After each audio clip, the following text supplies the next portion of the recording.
What's up? Welcome back to my channel and welcome back to another vlog.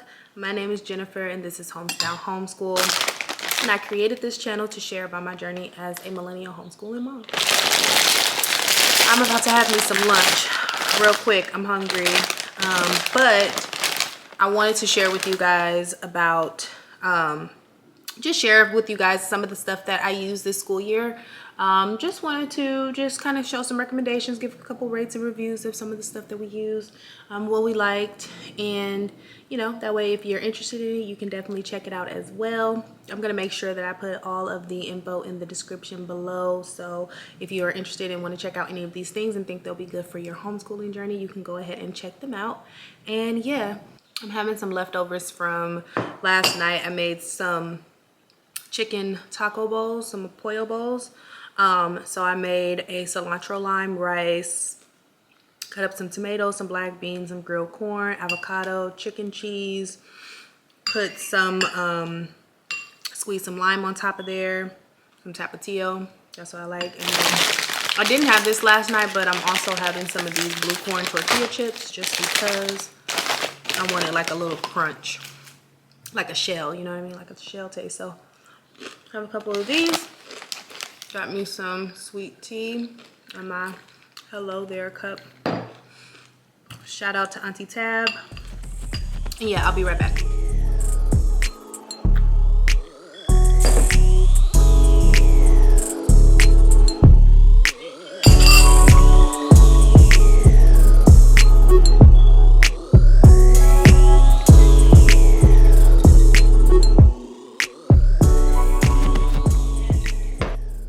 All right, I'm back. That was so good. That was so good. I had also made like a homemade creamy cilantro sauce to put on top. And then I mentioned already that I had put the tapatio, but now I need something for my lips. And my mom is texting me to do something for her. Oops. All right, real quick, like I said, I wanted to just share with you guys a few things that I used this past school year.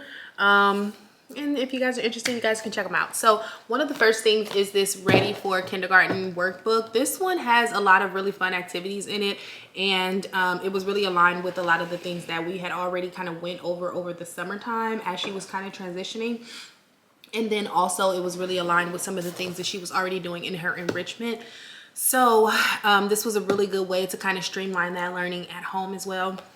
And this one has all of these different subjects down here. So it has the alphabet, numbers and counting, time, sight words, opposites, science, comparisons, in my world. And what I would basically do is take out one page from each of the subjects and then staple them together, and then she will work on that front and back. Sometimes she will work on that independently on her own. Sometimes she will work on it with me. But this is just something that I would be able to give her kind of in between time after we've done an activity or something like that. Maybe I needed to just give her some busy work. And I knew she pretty much knew a lot of this stuff, but it just gave her an opportunity to sharpen up those skills. Now, something I want to share for math are these math interactive notebooks. These do come in a couple different subjects, but I really like the math one because it, you know, math is just one of those subjects that can be a little bit difficult for everyone. And so what I intended to use these for were reference resources, and we kind of were able to do that, but not necessarily. Now, for my third grader, this was just kind of easy for him. He was able to grasp these concepts super fast. So he actually didn't need the interactive notebook as much as I thought he would, and to use it to the capacity that I intended, which was okay. And then for my seventh grader, we did work on some of them, but we weren't able to get completely through the book. I would say, I think that this would have worked better, at least for me, how I wanted it to be used. I think that it would have been better if I had gone ahead and prepared the entire notebook, or even had my son prepare it himself prior to the use of it, because what I wanted it to be is something that he can go in and reference. And basically what happened is, as we were going through the book, I had to teach a lot of the concepts to him, which was already happening, but it just ended up taking a little bit more time, and we weren't always able to do the activity. And so for the interactive notebook, if you can see on here, has some like colors and stuff like that. And so basically what you do is you go into each of the pages on this page, you would print this page, so make a copy of it on like some cardstock paper, and then your child would have like a spiral notebook or a composition notebook, and they would fold along the dotted lines like it shows. Wherever there's spaces where they need to cut, you can see, and then they're like little flaps. So if he was working on creating expressions, he would be able to go in his notebook, go to that page, look at the operation hints. These would flap up and have all of the definitions in it, and then these as well would have definitions and different examples and things like that. And so this is more of the activity part of it, and so they would cut it out, they can color it, and do all that stuff. Here's expressing and graphing inequalities. And again, you can just print the page from here and put it in the note, and then cut it out and put it in the notebook. So I also like that feature of it, because that way you can definitely utilize this in the future. And so I'm trying to consider and see if I am going to use this, but I definitely probably will take my own advice and do something and have this prepared before the school year starts. This was something new for us. We used a Ready Math curriculum this year, mainly because my son's enrichment center was using this in their classroom. And although it wasn't required, because they are just kind of doing things that would supplement and support what the third grade class was learning at home anyway, I actually really like this. I opted to buy the at-home practice book so he can do the same, kind of streamline the learning from there at home. So I really like this book because my son sometimes can be a self-learner. He works very well independently, and I really like that the instructions for each of the lessons are very well explained and have really good examples. And for him, he's able to kind of take that and understand it and move forward on his own. Sometimes he may ask a question like, hey, wait, what is this saying? Is this saying that I'm supposed to do this? Is this saying I'm supposed to do that? And I'm like, yes or no. But yeah, he was able to work in this very well independently. And so I actually do really like this. Over the summer, I'm going to be looking at the Ready Math for 4th and 5th grade. My son does perform above grade level. And so I'm trying to make a decision on whether I will be moving him to 4th grade math, or if we're going to go ahead and start getting into some 5th grade stuff. And then the last thing in the math subject is these really fun math link cubes. I just think that manipulatives are so important, especially for things like math. I think the more hands-on items you have, the better. Especially in like learning early ideas and concepts and things like that in math. So I'm trying to keep this together because my daughter put it together this way, and this one is separate, but she put them together so they would all hang from here. But this has the link cubes, so it has 10 for each one. These really cute colors, so if you have a girl, you can find some cute colors. Sometimes some stuff is always like the boring primary colors. And then it has these really cool cards, and each of the cards are double-sided, and they come with these activities. It is like laminated, so it's kind of like you can definitely use a dry erase, so you can see there is like some math, and they can go ahead and write on there, and you can wipe it off. And then these are not only math, but there's different things like critical thinking. There's different things like patterns. There's measurements. There's estimations, different counting, graphing, equal shapes. There's a memory match game that we like to play. So this is a really nice one. My daughter sometimes likes to just pull this out and play with it. Again, like use the blocks to build different things, or she'll pull out some of the cards and do some of the activities. I really don't mind either way. I think either way, if she's, kind of using these different things and manipulating and learning different things with them, that's a win. All right, so next is a little bit of science stuff that we've used. And the first thing is the Sci Kids Club. I put everything in this bin because those subscription boxes can take up way too much space. But I have in here all of the little workbooks that came in each of them, so that, you can just find the workbook and then the activity. This one is all ripped up, but pull out the workbook and then the activities, and then all of the materials are in here.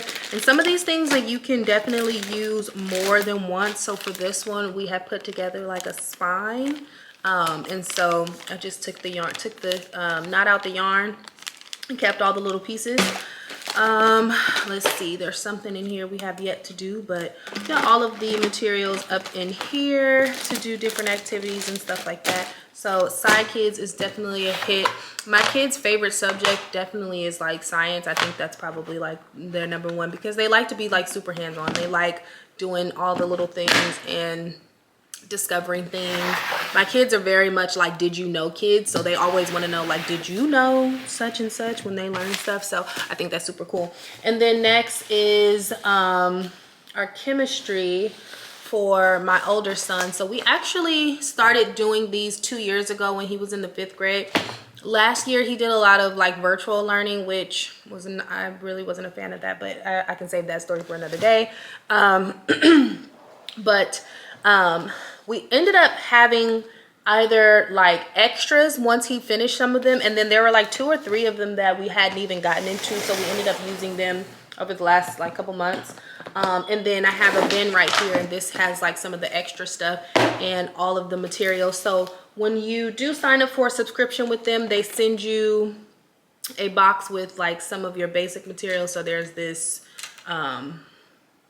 tray that he's supposed to do his stuff on. They send you real glass like beakers. He has some goggles somewhere. He actually was doing some of this stuff on, I think it was Monday. So he has extra gloves in here. These are some of the chemicals that he's used. So it has the, if you can see, the elements and stuff like that on there. And then, uh-oh, this one's open. But yeah, like if he's done it once, we've like observed it, had him do like a, I have these little science STEM journals that they can use and just talk about like what they thought was going to happen, talk about predictions, hypotheses, and things like that. And then that's in there. Like I said, they absolutely love science and like to be super duper hands-on. We actually have some like dried earthworms. I'm not even sure. We actually, ew.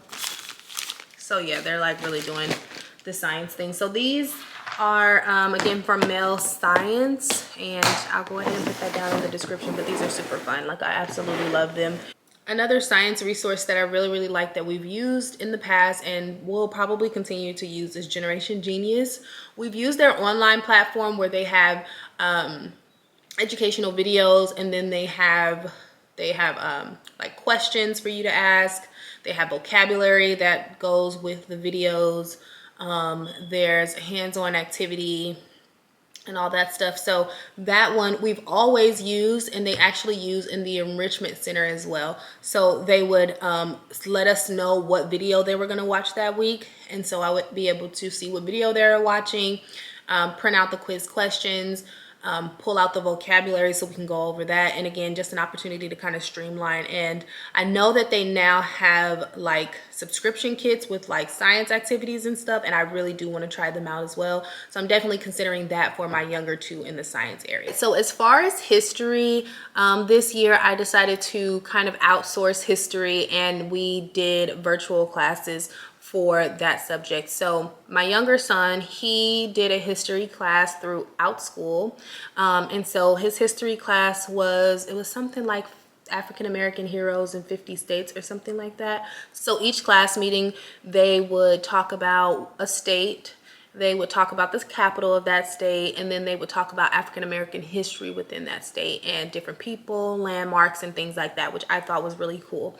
For my older son, he is enrolled in Woke Homeschooling's online course. And so this year he learned about North America and South America, if I'm not mistaken. Let me double check that. Okay, yes, so I wanted to make sure and double check that. But yes, so his course was a whole new world history. And this was, he covered North America and South America. And so what I really like about this is every Monday he was provided with access to a new course. So he would have a video that he can watch, and then Monday through Friday there were different activities he would work on. So it was already separated and easy for me to kind of direct him into what work he needed to do. Any resources that he needed to use, like web links for different videos, books that we needed to have, anything like that. All of that stuff was provided in his portal. And then on Fridays for about an hour, he would have a virtual class with other kids around the world who are enrolled in this course, and they had an instructor, and they would basically share and talk about the things that they learned during the week. So some of the activities we did, we listened to different podcasts, we listened to different music, we tried different foods. He would also watch videos and learn a lot of different things. He would have different discussion questions, so we would talk and discuss about different things. We watched different movies and series on Netflix that had to do with documents and different things in history. And I really like the fact that there are so many different mediums for them to learn from, because it's not always like that interesting or that engaging to just like kind of read. So for us to be able to like watch things on Netflix, which was really cool because we all watched that as a family to learn about, this history. We learned about different foods. We cooked different foods. We listened to music, and it gave us an opportunity for everybody to get in on that learning, and then had some really in-depth conversations about history. And what I really like about this curriculum too is it really gives you the history from the lens of more of the truth rather than what he would potentially learn if he was in a regular classroom, which would not be highlighting different cultures and highlighting, the history that really is American history. All right, and last is language arts. So this first one is one of my favorites. Honestly, we've been using this since we started homeschooling, and I have not stopped using it. I actually have all of the kits that I've ever purchased because one thing I like about it is you can definitely reuse a lot of this stuff. So this is the Ivy. This is the Ivy Kids kit, and I've already taken everything out of this one particularly. This is an old one. I'm almost certain that this is one we've had for like 2 or 3 years. But each of the kits comes with an actual book. So this is a full-size book, nice, colorful, and everything. And then it also comes with this really nice book marker. And the book marker has different reading tips and questions to encourage reading comprehension. Reading comprehension. So what I like about this is I would put this on a page. I would like type this on a page or even write it, and then have my son like actually write his response versus doing a verbal response. And then for his younger sister, because she's in kindergarten and learning to write and spell, then I would have her do more of a verbal or even do something like writing or drawing with these. But then the packet comes with tons and tons of activities for you to do and build on as you teach. So I actually have some of these, which is extra. This was a coral reef for your turtle. And what I would do is just print out, like make copies of these, the different activities that are sent. So all of this stuff is provided to you. So this is the activity here. It gives you all of the instructions. They provide you with this printout, and I would just make copies so I can have multiples for multiple kids. They also include, here's another one. So this one is a board game. So this says Kiki's Reef board game, and then they provide you with literally a actual printed out board and like markers and everything, so you can play the game. It gives you all this stuff here. So obviously stuff like this, like we can continue to use this. I think I got this when my son was maybe in kinder or first grade when we were using this, and so this year I'm able to reuse it with my daughter. I'm able to read this book over and over again and pull out these activities when we do it. I also think that this is really good if you're into like unit studies, and so you like to kind of focus on the same thing for maybe 2 weeks or even a month at a time. So maybe you want to focus on sea animals or like reefs, sea turtles or whatnot for a couple weeks. You can use this, and then you can use all of the many things in here. I mean, there's activities in math, there's activities in science. Again, they provide you with a lot of things. So you can see on this one, this was a clay model of a sea turtle. So I think we already used this one and did it, but you can see all of that stuff was provided in the box. And the last thing is this Writing for Minecrafters book. I just think this is super fun because my son is already interested in Minecraft, and so what better way to get him even more excited about learning than to kind of incorporate this the best that you can. There are Minecraft educational courses out there that you can enroll your kids in if you have some kids who are absolutely, you know, in love with Minecraft, and that's definitely something I have on our list to consider for next year. They have different courses in different subjects as well. So there's like science, language arts, all that good stuff. Definitely can check it out. I'll link that website down below. But this one, again, just made a lot more fun than, you know, things that are just bland or boring, black and white, or no color at all. So yeah, that's some of the stuff that we used this past year that I liked.